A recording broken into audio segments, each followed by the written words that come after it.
তো দাদারে মরার পরে আমরা থানায় গেলাম মামলার জন্যে। যে কোনো কারণে একজনের নামে মামলা নেওয়া হয়েছে, বাকিদের নামে নেয় নাই। তে কেন নেয় নাই এটাও আমি জানি না, আমি আইনকে সম্মান করে বলতেছি। তবে আপনার যেই লোক মারছে সেও আমার চাচা লাগে, সে একা দাদারে মারবে এটা আমার মানে মাথায় আসে না। এখানে উস্কানিদাতা আছে, হুকুমদাতা আছে এবং 12 বছর ধরে ষড়যন্ত্রকারী আছে।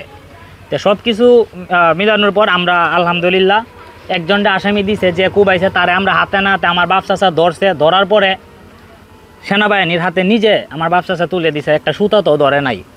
আপনারা জানেন যে গত 2 দিন আগে 3-4 দিন আগে বলায় একটা মার্ডার হয়েছে এবং এই পক্ষ বাড়িঘর পুরা যন্ত্রণা মানে জ্বালায় পুরা সারকার করে দিছে। অথচ এলাকার মধ্যে দেখেন জিজ্ঞাসা করে আমার বাপ চাচারা, আমার এই চাচা একটা সুতা তো ধরতে দেয় নাই।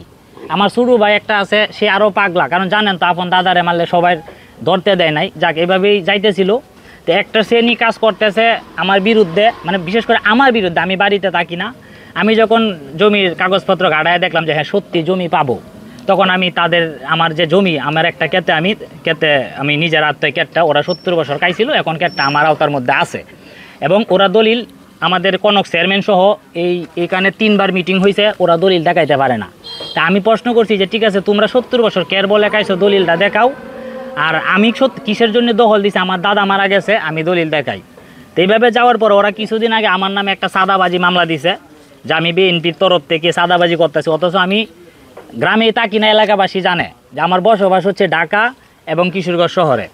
এটা হচ্ছে 1 নাম্বার। আমার নামে একটা মিথ্যা দিছে, থানায় গেছিল, থানায় হয়তো ওসি সাহেব এনে এই যে এসআই বলে নাকি দারোগা, তারা এলাকা মানে তদন্ত নিয়ে দেখছে আমি বাড়িতেই থাকি না। তো কোর্টের থেকে তারা আমার নামে একটা মিথ্যা সাদাবাজি মামলা করছে। তারপর চেয়ারম্যানকে ফোন দেওয়ার পরে চেয়ারম্যান আবার বসছে আমার বাপ চাচা নিয়ে এখানে, ওরা দলিল দেখাইতে পারে না।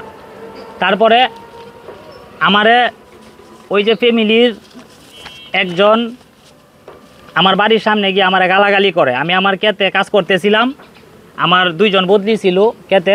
তো আমি একদিনের জন্য সকালে আইসা আবার গাড়ি নিয়ে আমি বিকালে চলে যাই। তা আমার ক্ষেতে আমারে বাচ্চু রুস্তম, মানে যে আমার দাদারে কুবাইছে তার বাপ এবং আরও 4 জন মিলে আমাকে মারার জন্য তারা প্রস্তুত নেয়। গ্রামবাসী আমারে শিখাই দেয়। আমি করিমগঞ্জ থানায় একটা জিটি করার পরে তারা অ্যারেস্টও হয়।